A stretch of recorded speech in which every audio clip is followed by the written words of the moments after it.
Fire season is upon us, friends. I always thought there was something truly magical about a fire. Doesn't it seem so? Especially this one. Here, watch this.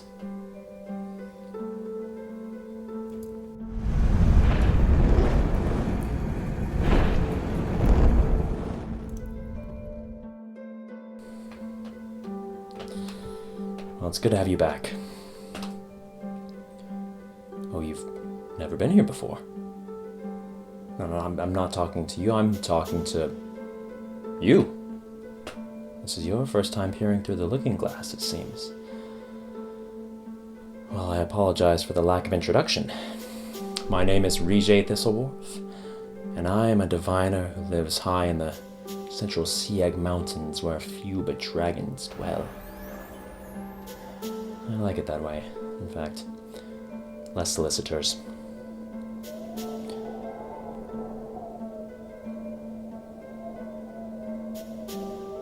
We have quite a cosmic gale howling tonight. I take it at least most of you are here to find out what stole Archmage Thurset's breath away when Valinrad showed him the insignia of a maw surrounding a pupilless eye. You want to know what in the coast made Archmage Thurset so frightened? Well, why don't I let him tell you himself? I give you the first part of the tale of Detester's Lair.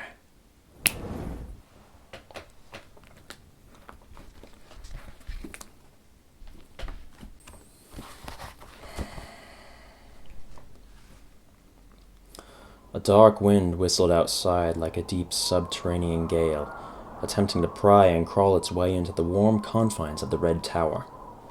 Archmage Thurset tossed another log into the fireplace. I shall present it to you straight, dear fellows. It seems the two black knights which you encountered while in Multes were also seeking a crystal of great magical power. Valinrad stepped forth with his breast aloft. They are followers of Flistel, aren't they? Members of one of the drow cults of the Vism province. They are, and they bore the symbol of the Detester, Nulzeed. Great Archmage Thurset placed his fingertips together to form a prism. He began to pace about the room amidst the crackles of the fire. That means they are undoubtedly members of the notorious Letsh, a small cult hidden in the southernmost region of the Windhouse Mountains. Small, you say? Well, hopefully they aren't too much of a threat then. Small they may be, Ubi, but they are nevertheless intensely dangerous. But the threat does not come from their manpower nor magical ability, but from their god. The Detester Nulzeed is perhaps the most serious threat to our material world. Nulzeed is a demon known as a Disith, hailing from Dis, the second of the 9 hells. His skin ever rotting and repairing, lipless fangs ever grinning, his 6 spindly appendages ever crawling, and eyeless except for the eye that rests at the tip of his tongue, never blinking. Being the alpha male of the Disiths, Nulzeed therefore ruled the realm with an indiscriminate hate. Yet unsatisfied still with the expanse of his kingdom, he vowed to find a way to the material plane. Here is where he now dwells. If he's currently here on the material plane, then how have none of us learned about him?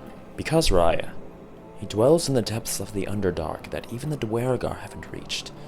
Supposedly he'd found a passage linking the realm of Dis to the material plane deep beneath the earth. It is said also that when he crossed into our world, the Council of Gods in Elysium responded by putting a hex upon him to distort his internal compass. He currently wanders like a man in a drunken stupor through the deepest reaches of the Underdark. Well then, he's trapped down there. We have nothing to worry about. Right? I'm not so sure, dear Ubi. You see, the Letsh are ruled by 4 accounts known as Archelites. The first Archelite and cult leader, Ashethester, has been trying to summon the god Nulzeed to the surface for many decades, from deep within his depth chamber, a place where one's own fears trump all other enemies. Thankfully, he seems to currently lack the magical potency to summon the demon god.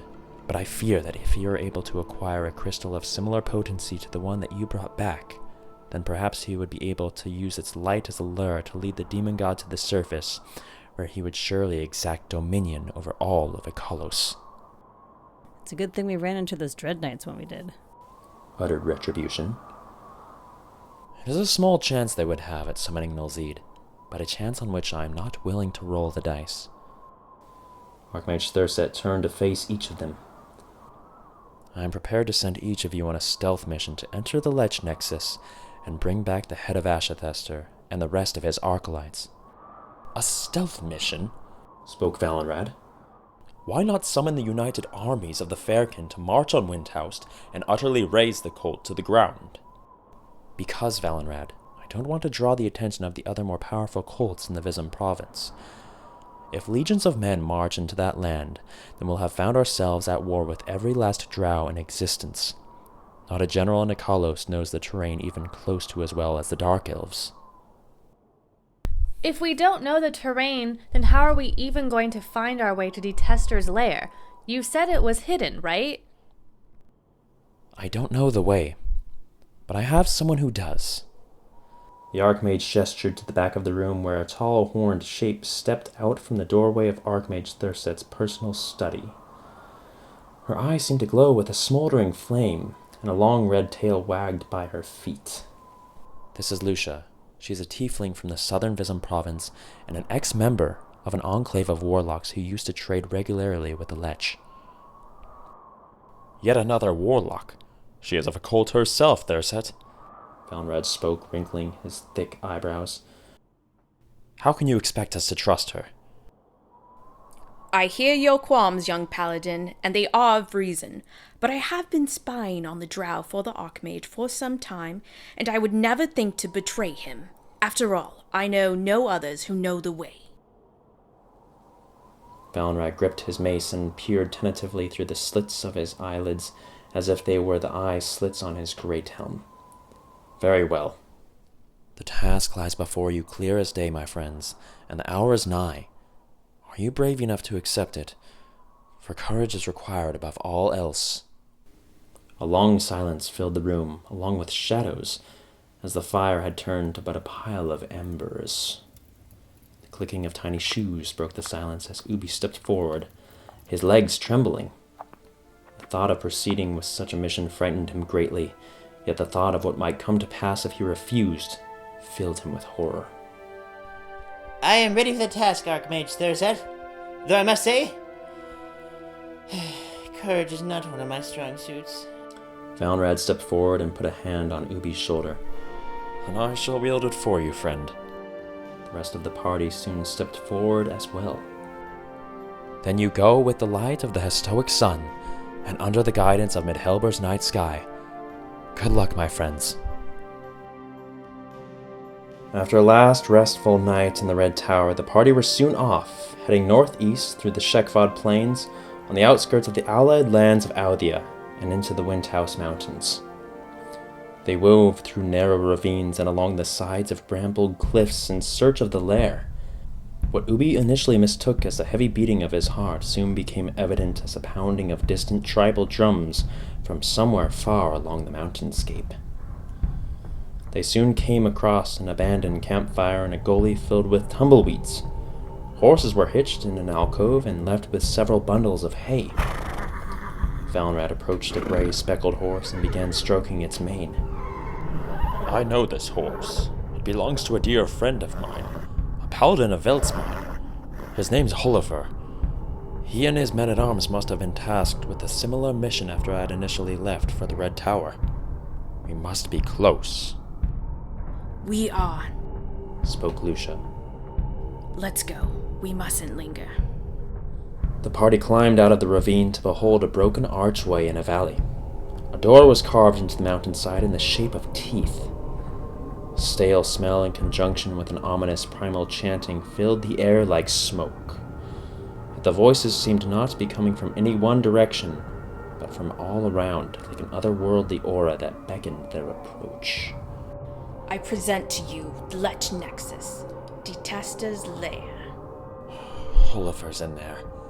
I know it, Well, breathed Doobie amidst the thin air. it's one step after the other.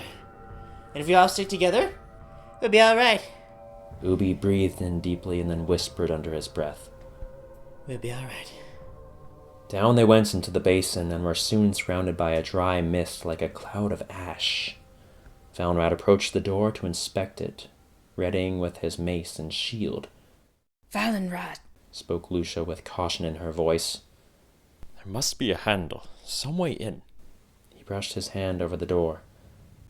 A sudden rumbling sound came from the gate, and before Valinrad could even raise his shield, a gust of devilish flame came bursting towards him. Lucia was behind him and just quick enough to grab him with her tail and hurl him to the ground. I should have warned you. They much like traps. Valinrad dusted himself off and rose to his feet. The party inspected the smiling door from afar to discover that there were empty slots above each of the teeth that made up the door. The party also discovered a great big bowl beneath the broken archway just before it.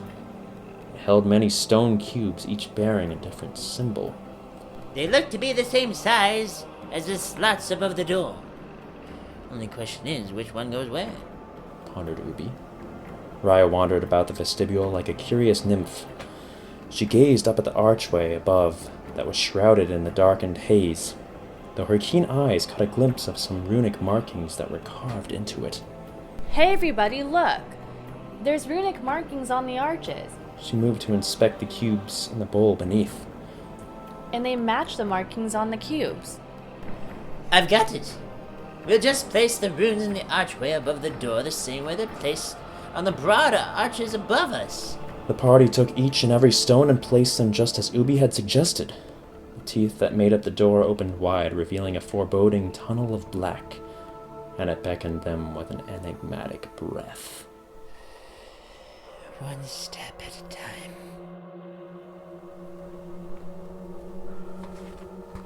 And thus concludes Part 1 of the tale of Detester's Lair.